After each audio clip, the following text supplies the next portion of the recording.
Olá pessoal, sejam muito bem-vindos a mais uma aula. Hoje eu vou ensinar para vocês como a gente define tempo. Na aula passada a gente definiu o conceito de comprimento e qual é a unidade padrão de medida. Agora para o tempo, como é que funciona? Vamos ver então que o tempo é uma unidade de grandeza que ela é uma grandeza, mas ela tem dois aspectos fundamentais. O primeiro deles é que a gente tem que o tempo a gente define qual o instante no qual um evento aconteceu. E assim a gente consegue fazer a sequência dos eventos, né? Então a gente pode ordenar eventos. Por exemplo, quando a gente acorda de manhã, levanta da cama, depois escova os dentes, depois toma café, depois sai de casa, depois chega no trabalho. Então a gente consegue, num primeiro aspecto da grandeza tempo, determinar como os eventos acontecem e qual a sua sequência. Por outro lado, também é interessante, né, que a gente entenda qual é a duração de um evento. Então, por exemplo, o meu trajeto de casa até o trabalho levou 25 minutos, levou 38 minutos. Né? Então, a gente tem dois aspectos: o instante no qual um evento ocorre e a duração do evento. Então, para medir o padrão, a gente precisa determinar um padrão que ele responda a essas duas perguntas. Quando isso aconteceu e quanto tempo isso durou. Então, trazendo os dois aspectos da grandeza tempo. Aqui eu tenho alguns intervalos de tempo, né? Quanto tempo isso dura, ou qual, né, esse segundo aspecto, né, do tempo. Tem alguns intervalos de tempo aproximados aqui para a gente ter uma noção, né? Que, por exemplo, o tempo de vida de um próton. Né?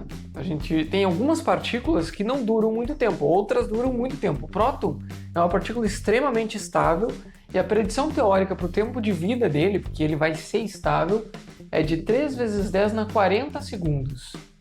Agora, a idade do universo é 5 vezes 10 na 17 segundos. Veja que os prótons duram mais tempo do que a gente tem de idade estimada para o nosso universo.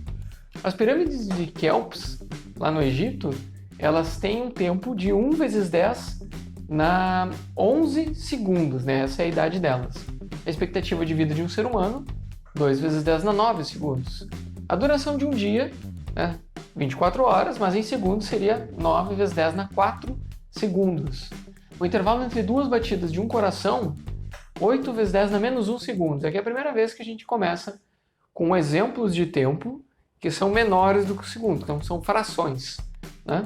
Tempo de vida de um muon, aqui ó, outra partícula como o próton, mas com um tempo de vida muito menor. É uma fração de segundos o tempo de vida de um muon, que é 2 vezes 10 na menos 6 segundos. O pulso luminoso mais curto obtido no laboratório teve duração de 1 vezes 10 na menos 16 segundos. E o tempo de vida da partícula mais instável, ou seja, que não dura quase nada de estabilidade, é de 1 vezes 10 na menos 23 segundos. E o tempo de Planck é 1 vezes 10 na menos 43 segundos. Para a gente entender essa parte de tempo de vida de partículas e o tempo de Planck, a gente teria que ir para físicas muito mais avançadas. Mas aqui nessa tabela tem a intenção de mostrar, né, um exemplo de escalas de tempo completamente diferentes e como a notação científica nos possibilita descrever esses intervalos. Né? Então veja bem, para a gente poder determinar esse padrão, a gente precisa de qualquer evento que seja repetitivo. Então se ele seguir uma certa frequência de repetição mais ou menos constante, né, ou suficientemente constante, a gente consegue utilizar isso como um padrão. Por exemplo, o padrão mais comum, né, é o dia. Então, por muito tempo, o padrão convencional era o dia. Hoje, a gente ainda utiliza o dia como um padrão, porque, afinal de contas, é uma rotação completa da Terra em torno do seu próprio eixo. Isso a gente pode dividir esse padrão em 24 horas, ou existiram outras tentativas de dividir em outras quantidades de horas, que não deu muito certo, mas a gente pode fazer tanto de divisões desse padrão, quanto de múltiplos desse padrão. Hoje, o SI, né, e a tecnologia já exigem padrões muito mais precisos do que o dia, né? Então, por exemplo, hoje a gente usa o dia e ele é dividido em 24 horas. Aqui tem um exemplo, né, de um relógio que foi construído com um padrão de 10 horas, né? Seria um dia dividido em 2 turnos de 10 horas, um dia de 20 horas, mas no fim das contas não vingou, né? Tanto é que hoje é difícil, é estranho imaginar um dia com 20 horas, né? Parece que isso é mais curto, mas na verdade é só uma divisão. Até essa divisão de 24 horas, ela é uma divisão convencionada e arbitrária, né? A gente poderia dividir de qualquer maneira. Mas surgiu a necessidade de uma precisão muito maior na medida, né, por causa das tecnologias que foram se desenvolvendo, e então surgiram os relógios atômicos, que trazem a definição de tempo que é aceita hoje para o nosso padrão, que é o segundo, né? Então, olha só, na 13ª Conferência Geral de Pesos e Medidas, em 1967, foi definido que 1 segundo é igual ao intervalo de tempo que decorrem 9.192.631.770 oscilações da luz de uma frequência de um comprimento de onda específico emitido pelo átomo de Césio-133. Então, vem que é extremamente preciso a definição de 1 segundo. Então, a gente consegue dividir o segundo, medir eventos com frações de segundo com alta precisão.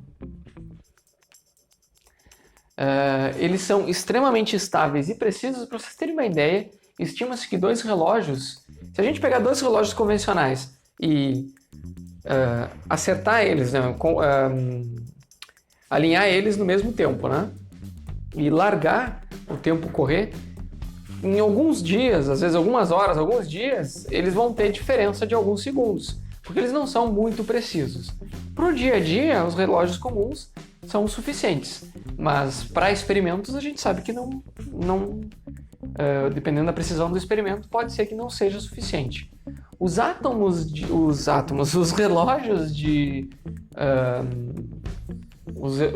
atômicos, os relógios de Césio, eles são tão precisos que se 2 relógios forem sincronizados, eles levariam 6.000 anos, né? Estima-se que levaria 6.000 anos para que a diferença entre eles fosse de 1 segundo, né? Passasse de 1 segundo. Então, mas mesmo assim, olha que ainda não é preciso o suficiente para medir alguns eventos de laboratório, principalmente quando se trata ali de física de partículas, né? Os novos relógios que estão sendo desenvolvidos, eles pretendem, né, ter uma precisão de 1 × 10⁻18 segundos, ou mais ou menos 3 × 10⁻10 anos. Então é uma precisão absurda. Eles teriam precisões que o erro de 1 segundo, a diferença de 1 segundo, chegaria só nesse tempo enorme aqui, de 1 × 10⁻18 segundos ou 3 × 10⁻10 anos.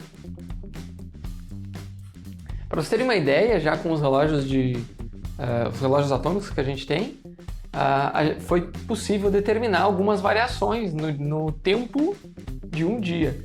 Então, durante 4 anos, olha aqui, ó, esse gráfico aqui é de 4 anos, e cada pontinho aqui é um dia. Então, você vê que o dia, ele varia. Claro que aqui esse gráfico está em milissegundos, então é muito pouco, né?